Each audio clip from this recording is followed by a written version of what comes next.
Estás escuchando un devocional del Reto Mujer Verdadera 365. Primera de Corintios capítulos 1 al 4. Escrito por Laura González de Chávez, leído por Diana Cardona de Figueroa. Hoy iniciamos la primera carta a los Corintios, una carta que escribiera Pablo durante su segundo viaje misionero en respuesta a algunos asuntos y divisiones que surgieron en aquella iglesia que había sido fundada alrededor del año 50 después de Cristo. Él había ministrado allí por año y medio, y es posible que haya escrito esta carta durante su tiempo en Éfeso, alrededor del año 54 después de Cristo. En estos primeros 4 capítulos, vemos a Pablo argumentando acerca de lo que es la verdadera sabiduría. Estos hermanos en Corintios eran un poco inmaduros y estaban enorgullecidos por sus dones y su sabiduría humana. Y en adición a esto estaban discutiendo entre ellos acerca de quién era el mejor predicador o el más sabio. Unos alegaban seguir a Pablo, otros a Apolo, otros a Cefas y otros a Cristo. Entre ellos había orgullo, celos, contiendas, etc. Pablo les instruye acerca de la verdadera sabiduría. Es interesante que siendo él el único del grupo que había sido llamado por Dios como apóstol, argumenta contra ellos jactándose en sus debilidades, poniéndose por debajo de todos. En medio de todos los dones y la elocuencia desplegada por los corintios, en esta carta, Pablo repite una y otra vez: yo no soy elocuente, solo he dependido del poder de Dios. Dios ha escogido lo vil y lo despreciado para que nadie se jacte. Somos necios, débiles. Lejos de colocarse por encima de ellos, Pablo les comunicaba que no se trataba de los dones, ni de la gloria o sabiduría de los hombres, sino del poder de Dios. Algunas doctrinas, conceptos y exhortaciones importantes que encontramos en estos 4 capítulos son: primero, Pablo inicia presentándose como apóstol, no por llamamiento propio, sino por la voluntad de Dios. Es Dios quien nos llama y nos encomienda. Segundo, Pablo dirigió esta carta a la iglesia de Dios que está en Corinto, e inmediatamente especifica quiénes la componen: los que han sido santificados en Cristo Jesús, llamados a ser santos, con todos los que en cualquier parte invocan el nombre de nuestro Señor Jesucristo. Es decir, la iglesia, tanto local como universal, está compuesta de creyentes en Cristo, que tienen comunión entre sí. Me pregunto si tenemos hoy este concepto de la iglesia. Muchos consideramos a los visitantes como parte de la iglesia local, pero realmente la iglesia es exclusiva para los hijos de Dios, los que han sido regenerados, los que se han arrepentido de sus pecados y han puesto su fe en la obra de Jesucristo. Tercero, antes de exhortarlos, y a pesar de todas las debilidades que Pablo conocía de esta iglesia, él inicia la carta dando gracias a Dios por ellos, reconociendo la abundante gracia que habían recibido de Dios, por el conocimiento y los dones que habían sido repartidos entre ellos tan liberalmente. Capítulo 1, versículos 4 al 7. Siempre es importante reconocer la obra de gracia en otros, aún no hayan llegado a la madurez. Todos estamos en diferentes etapas de santificación y todos somos una obra en proceso. Ninguna ha sido terminada aún. Debemos extendernos gracia unos a otros. Cuarto, aún luchemos con nuestras debilidades. Si somos del Señor, Él va a terminar la obra que comenzó. Podemos verlo en Filipenses capítulo 1, versículo 16. Y seremos hallados irreprensibles a su regreso. Pablo sabía las debilidades y problemas de esta iglesia. Sin embargo, le recuerda la fidelidad de Dios, que Él mismo los confirmaría en el día final.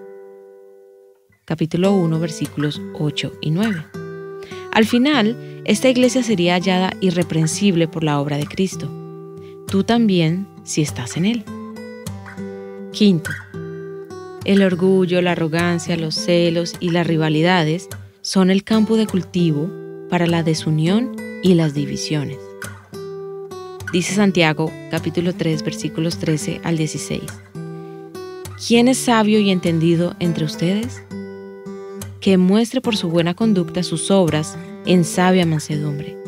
Pero si tienen celos amargos y ambición personal en su corazón, no sean arrogantes y mientan así con la verdad. Esta sabiduría no es la que viene de lo alto, sino que es terrenal, natural, diabólica, porque donde hay celos y ambición personal, allí hay confusión y toda cosa mala. Cuando nos consideramos superiores a otros y tenemos ambición personal, esto provoca división. Sexto, nadie llega al verdadero conocimiento salvífico de Dios a través de argumentos humanos. Dios salva soberanamente a través de la necedad del Evangelio, como lo vemos en el capítulo 1, versículos 18 al 25, para mostrar que se trata de su obra y no del poder de convencimiento, sabiduría o elocuencia humana. Dios es el que obra en el corazón y la mente de los hombres. El llamado de Dios no tiene nada que ver con tus logros intelectuales, académicos o con tu gran sabiduría o estatus social. Dios es soberano y llama por su gracia a quien Él quiere.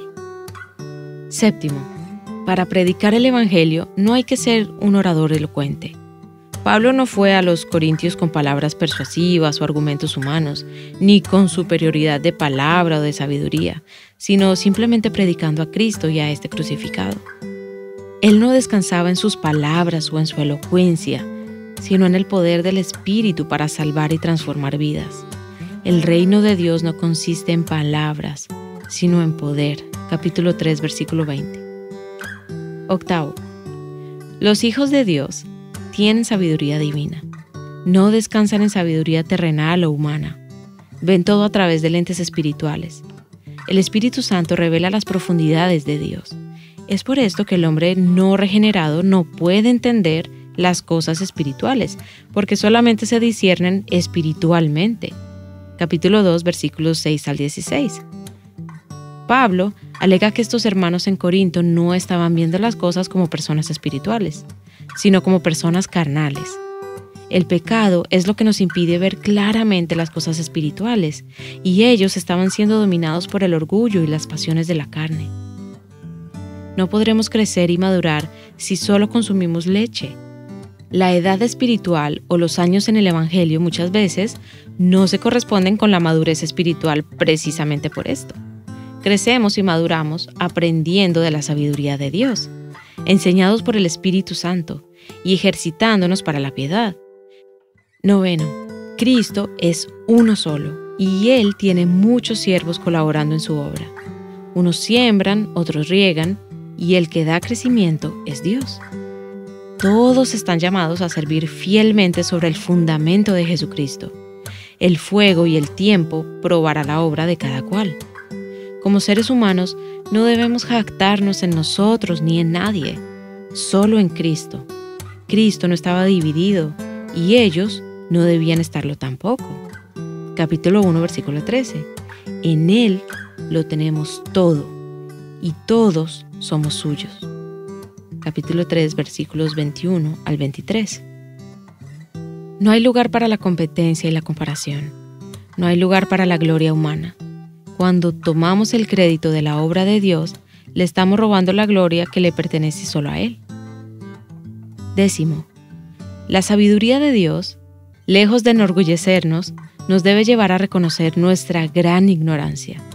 Si alguien se cree sabio, según este mundo, hágase necio a fin de llegar a ser sabio. Capítulo 3, versículo 18.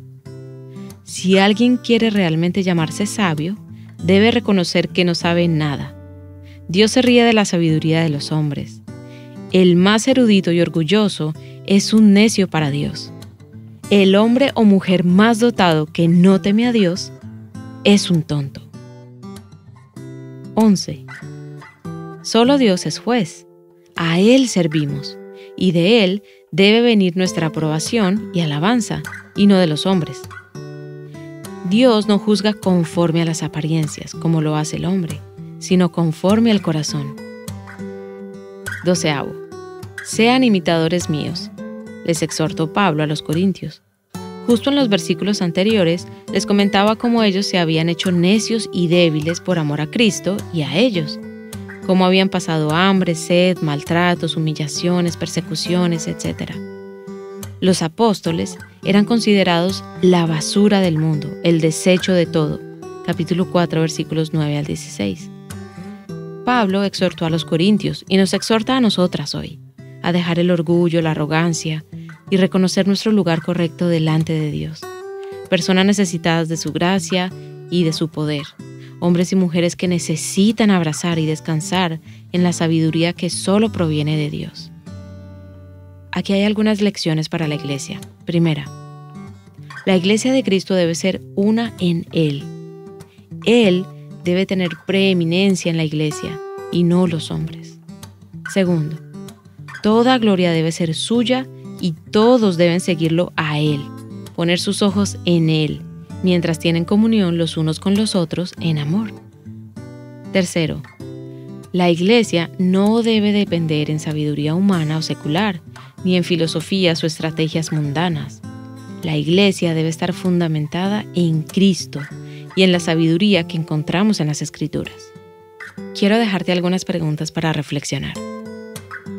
¿En algún área de tu vida descansas en tu sabiduría o en tus capacidades en lugar de descansar en el poder de Dios? ¿Te dejas impresionar por la sabiduría de los hombres más que por la sabiduría de Dios? ¿Dependes de tu sabiduría humana para explicar los misterios de la vida o para explicar el obrar de Dios? Y para terminar, ¿sigues a los hombres o sigues a Cristo?